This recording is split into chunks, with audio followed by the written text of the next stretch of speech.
नमस्कार। कोई भी रिश्ता जब बनता है उसमें दो लोगों का होना बहुत आवश्यक है। चाहे वो रिश्ता दोस्ती का है, चाहे प्यार का है, चाहे कोई भी घनिष्ठ रिश्ता, और उतनी ही जरूरी होती है उन दो लोगों की एक दूसरे के प्रति भावनाएं। लेकिन ऐसा क्यों होता है कि कोई व्यक्ति जब आपके साथ कोई ऐसा व्यवहार करे जो कि आपको बुरा लगे, तो वो दूसरा इंसान ये सोचता है कि आप उसको नजरअंदाज कर देंगे, ये सोच के कि ये तो इसकी आदत है। लेकिन जब आप उसको एहसास दिलाते हैं कि तुम्हारी इस आदत या तुम्हारे इस व्यवहार से हमें चोट पहुंचती है, हमें बुरा लगता है, लेकिन वो फिर भी उसको रिपीट करता है, ये बोल के कि ये तो मेरी आदत है। छोटे बच्चे की आदत तो समझ में आ जाती है कि वो जिद करते हैं, टैंट्रम्स थ्रो करते हैं, और उन्हें समझाया भी जा सकता है। लेकिन एक फुली ग्रोन फंक्शनल एडल्ट बार बार आपके साथ वही व्यवहार करे और बताए जाने पर भी ये एक्सपेक्ट करे कि ये इसको स्वीकार कर ले क्योंकि ये तो उसकी आदत है, तो आपको समझ जाना चाहिए कि इसकी ये जो आदत है, ये सोचा समझा एक्शन है उसके व्यवहार का। क्योंकि वो बार बार बोलने के बावजूद भी कि हमें बुरा लगता है, ऐसा मत कीजिए, फिर आपको उसी सिचुएशन में लाके बार बार आपको वो हर्ट करता है। तो आप उसको कितना समझाओगे, किस हद तक आप उसको समझाओगे? क्योंकि ना तो आप उसके माता पिता हो, ना आप उसके टीचर हो।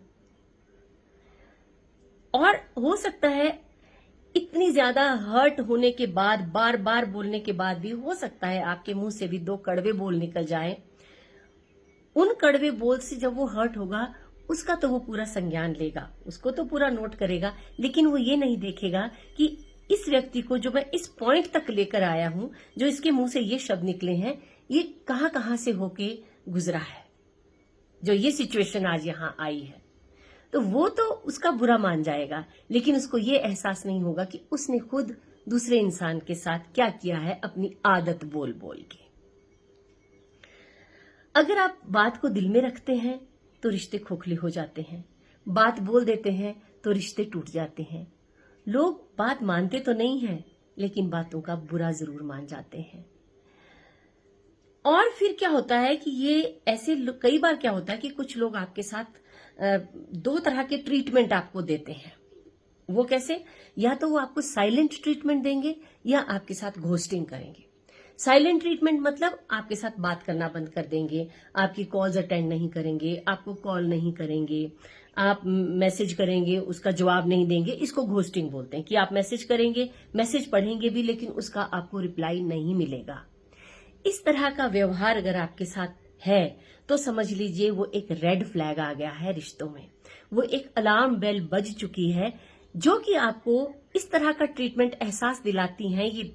ये जो बेल्स हैं, अलार्म बेल्स, एहसास दिलाती हैं आपकी वर्थलेसनेस का, आपकी सेल्फ एस्टीम जब गिरती है और आपको वंचित करती है आपके उस अधिकार से। कौन सा अधिकार? कम्युनिकेशन का अधिकार, जो कि रिश्ते में बहुत ज्यादा जरूरी होता है। तो बात अब यह है कि आप कब तक इस इंसान की इन आदतों पर या इस व्यवहार पर फोकस करेंगे।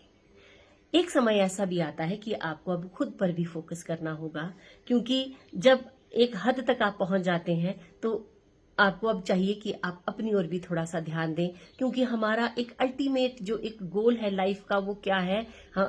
खुशी ढूंढना, अपने लिए पीस ढूंढना।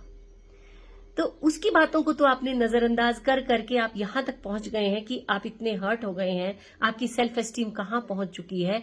तो अब खुद को तो नजरअंदाज ना कीजिए। अपने साथ तो अपना जीवन आपने खुद जीना है।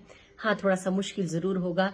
अपने आप को पहचानिए, अपने कोई शौक होंगे, आपकी कुछ हॉबीज होंगी, अपने आप को आप एक्सप्लोर कीजिए और आप जरूर अपना इनर पीस ढूंढ पाएंगे। ऐसा पॉसिबल है, थोड़ा सा टफ होगा, लेकिन नामुमकिन नहीं है। तो ये एक नई तरह की यात्रा आपकी शुरू हो जाएगी। तो मैं कोई एक्सपर्ट नहीं हूं रिलेशनशिप्स पे, लेकिन हाँ, मैं ऐसा सोचती हूं कि ऐसा पॉसिबल है। अगर हम एक यात्रा से निकलकर दूसरी यात्रा में कदम रखते हैं तो हम उसमें सफल हो सकते हैं। एक पॉजिटिव एटीट्यूड रखा जा सकता है। Thank you.